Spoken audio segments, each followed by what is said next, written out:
అప్పుడు ఆ గుడ్డు బత్మయ్య ఎక్కడికి వచ్చాడు, ఈ శిలోను కోనేటి కాడకు వచ్చాడు. శిలోను కోనేటి ఎదుట కూర్చున్నాడు. యేసయ్య ఇతను గుడ్డితనాన్ని తీసేయాలని దేవుడు పుట్టినప్పుడు గుడ్డితనంగా పుట్టాడు, కానీ పాపమందుని పుట్టలేదు బత్మయ్య. దేవుడు చెప్పాడు అప్పుడు ఆ మార్గానికి వచ్చి అతను స్వస్థపరచాలి.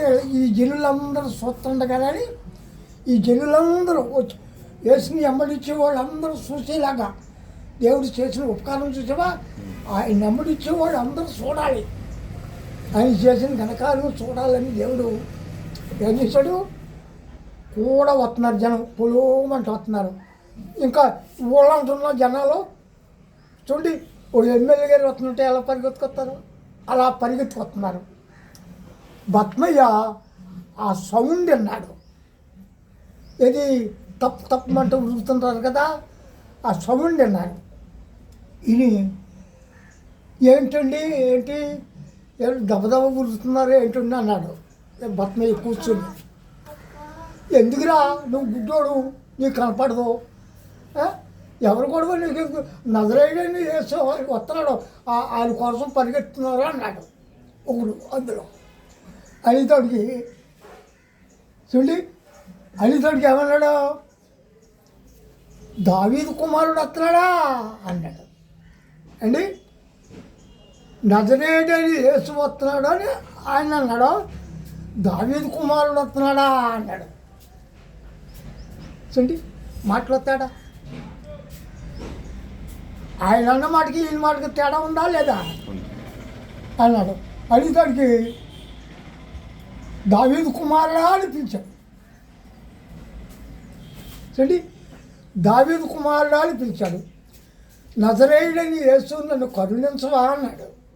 అప్పుడు ఏమన్నాడు, దావీదు కుమారుడా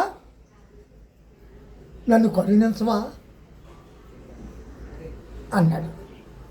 అనితడికి టక్కని నుంచున్నాడు యేసయ్య.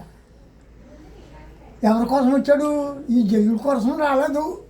ఈ లోకలాలు ఈ అక్కడ ప్రేమించి వదిలేసేవాళ్ళు, ఇక్కడ ప్రేమించి వదిలేసేవాళ్ళు కోసం రాలేదు యేసయ్య.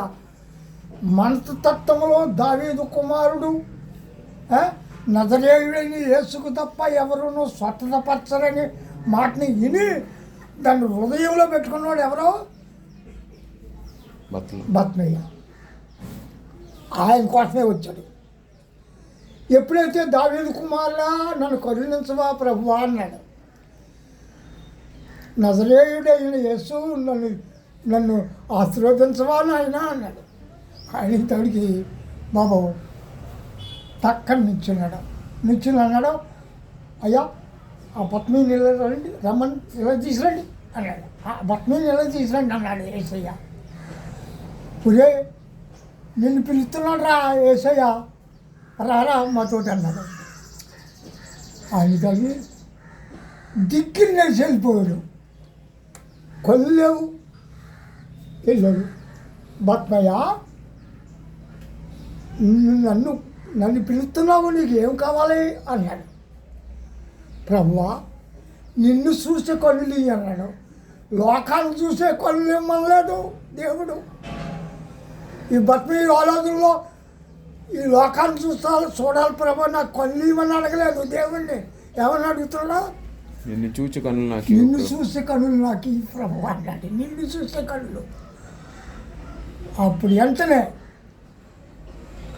దగ్గరికి వచ్చి నోటు ఉమ్ము ధరిని ఊసి బురద చేసి కనులకు పూసి ఆ శిలోను కోనేటిలో కడుక్కొని శిలోను రారాజును చూడన్నాడంతే.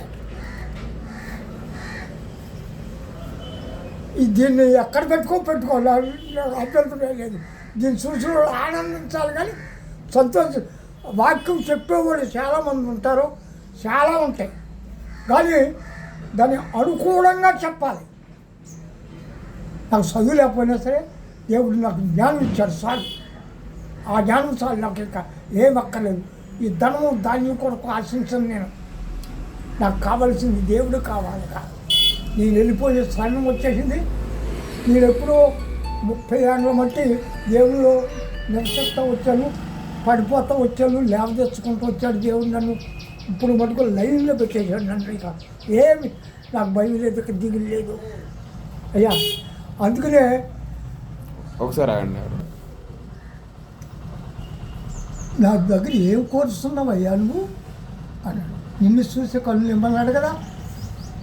ఆ బురద పూసి ఆ శిలోను కోనేట్లో కడుక్కోమన్నాడు. కడుక్కుని తడికి శిలోను రారాజు కనపడతాడు చూడండి. సియోన్ రారాజు, శిలోను రారాజు, శిలోను రారాజు నీకు కనపడతాడు చూసుకోమన్నాడు.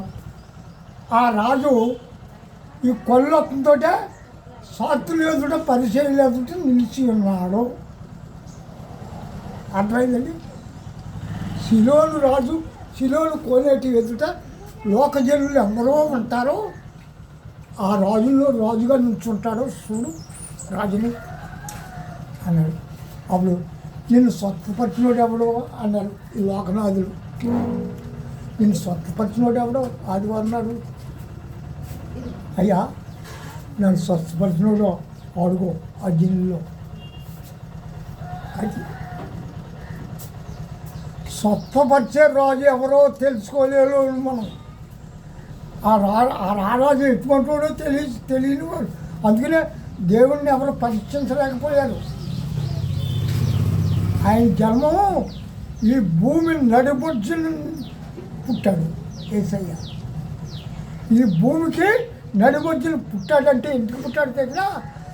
అందరికీ అందుబాటులో ఉండే ఆత్మశక్తి కలిగిన దేవుడు ఆ నడుబొడ్డులో పుట్టాడు. బెత్లెహేముపురం చిన్న ఊరు, చిన్న దేశం. ఏ పట్టణంలో పెద్ద పెద్ద రాజ్యాలు, పెద్ద పెద్ద జమీందారు గారి పట్టణాలన్నీ ఉన్నాయి. అక్కడ పుట్టాడా యేసయ్య? లేదు. లేదు.